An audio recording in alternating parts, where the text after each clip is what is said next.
Les marchés financiers avec IG Markets, CFD Trading. Bonjour, c'est Gilles du site boursicoté.com. Voici l'analyse technique des principales paires de devises du marché Forex, ainsi que l'analyse de l'or et du pétrole pour les matières premières.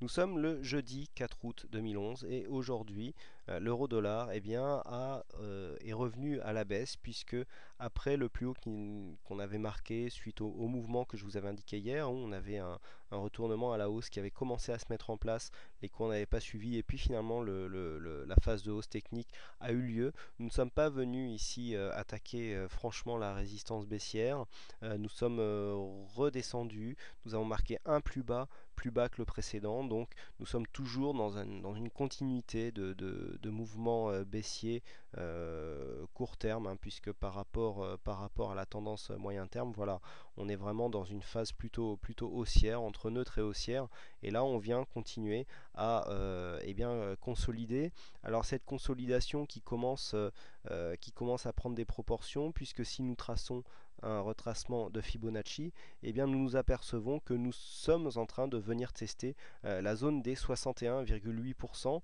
Donc si cette zone devait se confirmer comme une zone de retournement, si on vient ici se retourner d'une manière assez dynamique entre donc la zone des 1,4105 et la zone des 1,4190, et que l'on a une attaque de la résistance baissière que je vous indiquais tout à l'heure, eh bien on pourra avoir une reprise de la phase haussière sur ce signal. Alors attention, on a la bande de Bollinger inférieure qui est venue se poser comme un support. Elle est relativement horizontale, donc elle pourrait occasionner un rebond à la hausse qui serait assez dynamique pour nous faire casser ici cette résistance baissière. Mais pour l'instant on s'avance un petit peu. En cas de cassure ici des 1,41, on aurait une invalidation de cette tentative de mouvement et donc de cassure à la hausse de cette résistance baissière. Donc à suivre. On passe tout de suite au câble, le câble qui continue donc à évoluer en range, puisque hier nous étions à peu près sur cette zone. Nous avons dit qu'on pouvait aller chercher un objectif sur les 1,6450. L'objectif n'a pas été atteint, puisque nous avons marqué un plus haut à 1,6441 sur ma plateforme. Alors en fonction des plateformes, je sais qu'il peut y avoir 1 ou 2 pips d'écart, donc ce n'était pas suffisant. Donc là on est redescendu, on a eu le signal ici du MACD avec stochastique en surachat. RSI lui est assez neutre, bon c'est normal dans des zones de range comme ça. Donc là maintenant on redescend tout doucement vers le support ici des 1,6260. Alors vous voyez que ce support il est beaucoup moins solide que n'est la résistance que nous avons sur le haut du mouvement, puisque il peut y avoir des attaques comme ce que nous avons eu en début de semaine. Donc c'est pas un très bon support pour prendre des signaux. On regardera plus les indicateurs. Donc là pour l'instant on est légèrement baissier, on descend tout doucement, on n'a pas une grosse dynamique. Donc pour l'instant tant que nous sommes entre 1,6260 et 1,6450, eh bien une tendance neutre dans laquelle est inscrit le câble depuis maintenant presque 2 semaines. Alors, gros mouvement sur le dollar yen.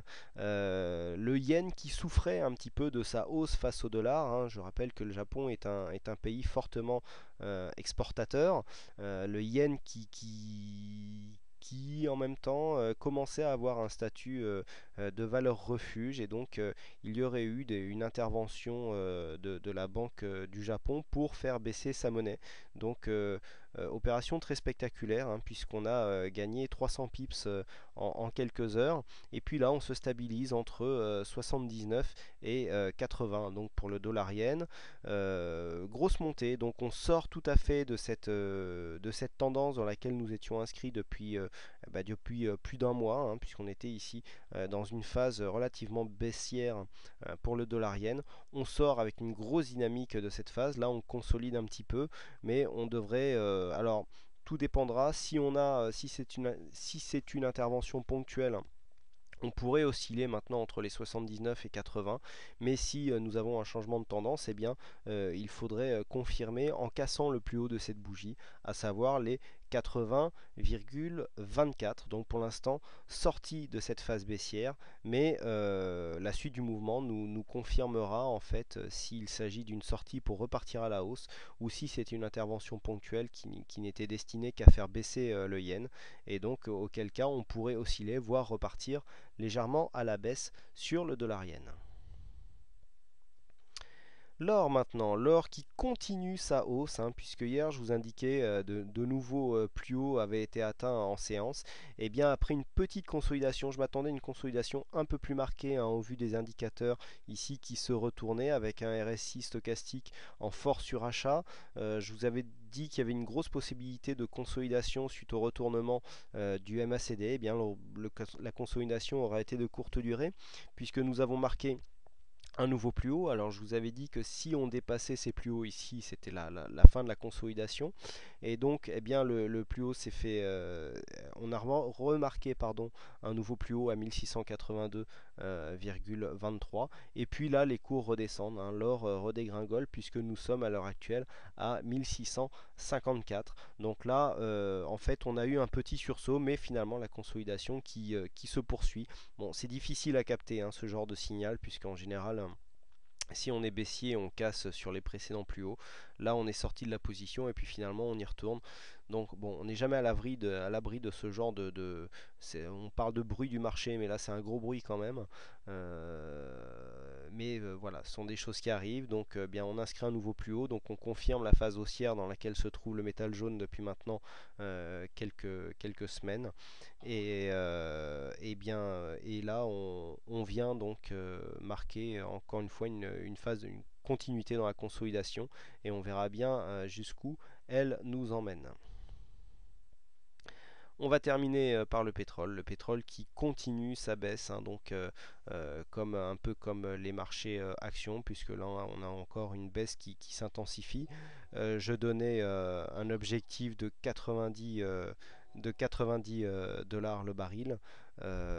Cet objectif a été atteint dans la journée, et là on est même venu marquer un point bas à 87,3, donc 87,30 $ le baril de pétrole, quand nous étions la semaine dernière aux alentours des 97. Ça fait 10 $ le baril perdu en une semaine. C'est énorme, une grosse baisse, donc le baril là qui suit un petit peu le marché action qui est en pleine phase baissière.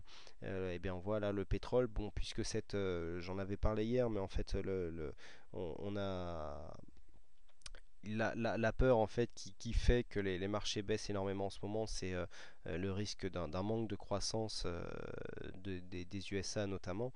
Et bien ça pourrait affaiblir la demande donc du pétrole, et donc c'est ce qui fait que les cours chutent, puisque si la demande baisse, et bien le prix devra baisser aussi. Voilà ce que l'on peut dire donc sur les analyses principales des marchés forex et matières premières. Il ne me reste plus qu'à vous souhaiter à toutes et à tous une bonne soirée, bonne chance dans vos trades, et je vous donne rendez-vous dès demain pour de prochaines analyses techniques en vidéo. À noter la vidéo du CAC, une petite explication que j'ai essayé de faire rapidement sur les positions hedgées.